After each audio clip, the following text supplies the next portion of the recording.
gente, boa noite a todos. Eu vou fazer uma apresentação. É uma apresentação que o André já fez no passado sobre o GTD, que é um livro do David Allen, que ele fala sobre a arte de fazer acontecer, tá?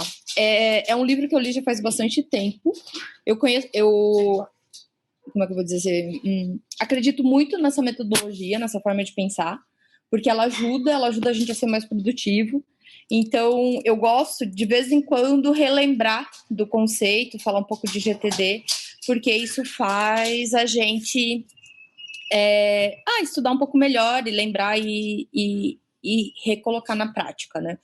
Então, o que acontece? O fundamento do GTD, ele é baseado em você montar 5 hábitos, que é coletar, processar, organizar, executar e depois revisar tudo isso. O que significa isso, tá? Então, quando a gente fala coletar, é o que eu tenho que fazer.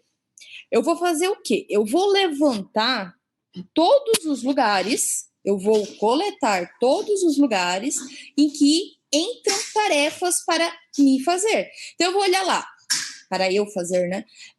Aí eu vou olhar lá, da onde que entra a tarefa hoje pra gente? Entra no e-mail, entra no chat, alguém pedindo alguma coisa para a gente fazer, entra via demanda, entra via planejamento, entra via solicitação de cliente. A gente tem diversas fontes que estão entrando solicitações.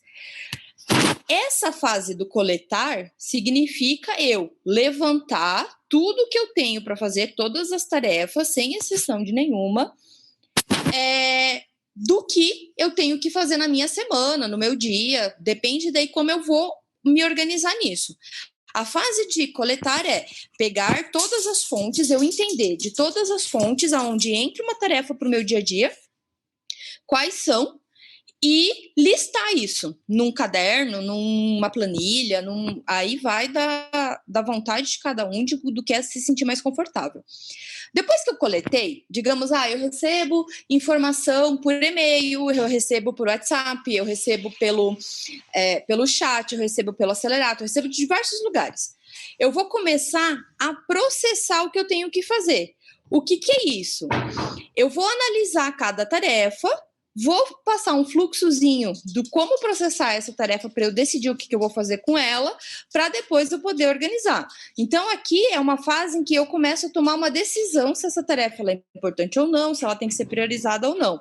Então, eu primeiro coleto as informações, depois eu processo todas elas. Organizar é o quando eu vou fazer aquilo. Então, é um planejamentozinho que eu vou fazer. Executar aí é depois de planejado, onde eu vou lá, vou fazer, seguir o meu planejamentozinho, aquilo que eu organizei para o meu dia, para a minha semana, e depois revisar para ver se todo esse processinho que eu estou fazendo, ele se ele não precisa de algum ajuste, né? Se ele não precisa de alguma coisa que vai...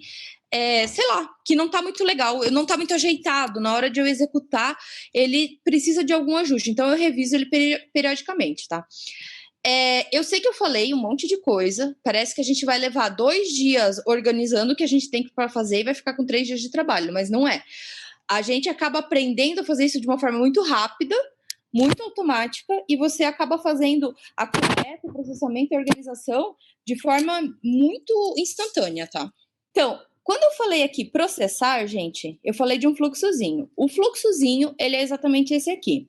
O que acontece? Eu tenho a entrada de uma atividade para fazer, onde eu vou coletar aquilo que eu tenho para fazer, certo? A primeira coisa que eu vou parar e eu vou verificar é se essa tarefa é minha. Porque às vezes acontece de alguém vir pedir alguma coisa que não é você que deve fazer, às vezes o pessoal vem tentar delegar alguma coisa que na verdade é deles. Existem muita coisa que muitas vezes essa atividade não é nossa. Então a primeira coisa que a gente olha, essa tarefa que alguém está me pedindo, esse e-mail que eu recebi, ele é para mim? Se ele for para sim, eu já vou falar desse fluxo. Se ele não for, eu vou analisar o que é. É um e-mail que eu estou em cópia. Eu estou lá no CC do e-mail, é para mim só tomar ciência e eu arquivo. Eu olho, verifico, beleza, era para mim te conhecer, não era, eu não estou no par, esse e-mail não é para mim, eu vou simplesmente arquivar. Eu olho esse e-mail, é um spam, é uma propaganda, é alguma coisa que não tem nada a ver com a minha vida, com o meu trabalho, não é uma tarefa, direto pro lixo. E se é alguma coisa que talvez eu possa tomar uma atitude, mas não é de minha responsabilidade, eu posso jogar numa pastinha de um dia, talvez. Porque assim que eu tiver um tempinho para fazer alguma coisa, eu posso ir lá olhar esses e-mails de um dia, talvez eu vá trabalhar nele, para ver se eu não posso ajudar alguma coisa que não é realmente destinado para mim, mas eu posso ir lá contribuir, certo? Esse é o fluxo de quando a tarefa não é minha. Quando a tarefa é minha, eu tenho que olhar, pensar, quanto tempo eu levo para resolver isso? Termina em 2 minutos? Sim, então eu faço agora. É só responder um e-mail, é só responder o chat. Eu tenho a resposta agora? Responde. Não vou ficar esperando para responder depois se o negócio se resolve muito rápido. Então, é rapidinho, responde agora. Não, eu vou me organizar o quando eu vou fazer. E quando eu vou me organizar, quando eu digo organizar o quando eu vou fazer, é isso mesmo. É eu dizer, não, se eu não consigo fazer agora, eu não resolvo em 2 minutos, quando que eu vou fazer isso? Só vou conseguir analisar isso aqui amanhã de manhã. Então eu vou lá e planejo, de alguma forma, nos meus controles, que eu vou fazer essa tarefa amanhã de manhã. Então, o que acontece? Para priorizar, o que a gente pode usar? Usar regras do Outlook. A gente usa o Gmail também tem os filtros com criação de regra lá, em que eu consigo fazer algumas regras que me ajudam nessa priorização. Ou seja, eu uso as nossas ferramentas de trabalho para já destacar o que é vermelho importante ou aquilo que é destinado para mim ou não. Então, por exemplo, um exemplo que eu faço é os e-mails que são destinados para mim, eu já coloco lá como importante. Aí ele fica com uma estrelinha amarela lá no Gmail, que esses eu preciso olhar. Aqueles que eu estou em cópia, eu já movo automaticamente para a pasta um dia talvez. E eu coloco outros filtros, do tipo, se são pessoas estratégicas, né? Se é o Renan, um coordenador, alguma coisa assim, eu já vou lá e coloco uma certa importância maior. Vou lá e coloco a estrelinha amarela, porque esse e-mail eu tenho que olhar com mais cuidado. Se é de cliente, eu também já coloco importância. Então, a ideia aqui é eu usar os filtros, criar regras para que me ajude a priorizar. E quando eu entrar no meu Outlook, lá no meu Gmail, a coisa já está um pouco organizada. Eu não tenho que ficar movendo e alterando e-mail por e-mail, certo? E daí usar a pastinha de spam e usando todas as ferramentas lá para o meu favor. Outra coisa que é bem importante a gente usar na priorização do GTD é toda vez que eu solicito algo para alguém. Eu pedi um EDI no banco, um modelo lá do manual do banco, ou eu pedi o modelo de uma nota fiscal eletrônica para eu fazer uma integração com a Cefaz. Eu estou esperando a resposta de alguém, não importa se é interno da empresa, se não é, mas eu estou esperando a resposta de alguém. Eu ter uma forma de eu ter o aguardando retorno, uma pastinha onde eu movo esse e-mail, eu deixo lá no aguardando retorno. Por quê? Eu vou olhar periodicamente esse aguardando retorno, e se a pessoa não me der uma resposta dentro de algum prazo, eu cobro. Fulano, lembra que eu te mandei o e-mail? Eu estou esperando, eu dependo disso para continuar o meu trabalho. E essa cobrança, às vezes, ela é bem importante para as coisas não ficarem muito urgentes, não deixar para cima da hora e daí agora eu não tenho mais tempo, não consigo mais planejar e eu estou fazendo isso de uma forma muito atravancada. O aguardando retorno nos ajuda quando a gente está dependendo de alguém. Planejar, como estava lá no fluxozinho, todo o e-mail, toda a tarefa, toda a solicitação que você não resolve em 2 minutos, você deve criar um compromisso no calendário. Eu coloquei aqui calendário porque eu realmente uso o calendário. Mas tem gente que anota o compromisso no caderno, tem gente que faz post-it num Kanban, tem gente que todo mundo é criativo, cada um tem a sua maneira. De uma certa forma, a gente já faz isso, talvez não tão organizado, a gente vai escrevendo num papel, vai fazendo post-it, cada um já vai fazendo o seu jeitinho, mas é um jeito de organizar um pouquinho melhor. Então, a ideia aqui é, tudo aquilo que eu não resolvo em 2 minutos, eu colocar esse compromisso. Eu planejar, não consigo fazer agora, eu vou fazer daqui 1 hora. Não, eu vou fazer só na quarta-feira, porque isso não é uma coisa tão importante. Eu consegui colocar a data de quando eu vou fazer para eu ter a minha agenda mais organizada. Assim que eu criar o compromisso, pode ser lá no meu post-it. No meu post-it eu botei lá que eu vou fazer essa atividade na quinta-feira. A partir do momento em que eu criei esse compromisso, eu decidi aonde, quando eu vou fazer, eu aviso a pessoa. Fulano, não consigo te ajudar agora, mas eu vou ver isso na quinta. Depois que eu ver isso na quinta, eu te respondo também, tá bom? Para quê? Para não deixar a pessoa no vácuo, não deixar a pessoa esperando, achando que você está ignorando ela. Você diz para ela, ó, eu sei que você precisa, eu vou te ajudar, mas eu não posso agora. Eu posso na quinta, pode ser? E daí ela vai esperar, ou se ela não puder esperar, vai achar talvez alguma outra alternativa, né? Mas o legal é sempre a gente responder a pessoa que solicitou a tarefa. E o que é legal também é deixar buracos durante o seu dia para, se aparece alguma atividade urgente, você conseguir atender. Então não adianta se pegar e fazer você tem 8 horas de trabalho, você fazer post-it de 10 horas de trabalho e vem uma coisa urgente que daí o seu dia vira um caos, porque você não vai conseguir fazer 10 horas dentro de 8 e vai vir coisas urgentes, sempre vem coisas urgentes e você não tem como atender as coisas urgentes. Então, isso faz com que o seu dia a dia vire um caos e fique difícil de administrar. Matriz de importância. Essa matriz de importância não tem nada a ver com o GTD, mas eu gosto muito disso, eu acho que ela é bem relacionada ao GTD, porque ela nos ajuda a entender o que aquilo eu devo trabalhar, o que eu devo fazer, o que é mais importante de eu fazer no meu dia. Então, o que acontece? Tem as tarefas que são consideradas crises. O que são essas tarefas? São aquilo que é urgente e importante. Está vencendo o prazo, são problemas imprevistos, são alguma coisa dentro da demanda que a gente não tinha previsto e tem que resolver, porque senão não vou conseguir entregar. E-mails urgentes ou telefonemas, o telefone está tocando, a pessoa está tentando falar com você, ou tarefas que eu tenho que já estão atrasadas, coisas que eu devia ter entregue semana passada e não fiz ainda. Então, isso a gente considera que é uma tarefa de crise. Ela é importante e urgente. Aí as tarefas planejadas, que são aquelas que eu recebi, eu não respondi em 2 minutos, e eu falei, né, eu me organizei que eu vou resolver ela em algum dia da minha semana, em algum momento da minha semana. Essas são as tarefas planejadas. Elas são importantes, são as tarefas que são do nosso dia a dia, que são as nossas responsabilidades, mas elas não são tão urgentes, porque eu não respondi em 2 minutos, ela não é uma crise, e eu estou fazendo elas dentro do meu cronograma, daquilo que eu planejei. Então, são atividades, né? São tarefas que estão no prazo, alguma coisa que eu planejei que talvez eu estou antecipando, porque não apareceu nenhuma crise, e daí eu tenho um buraquinho lá para antecipar alguma coisa, ou uma melhoria, uma simplificação de alguma tarefa que eu já tenho feito.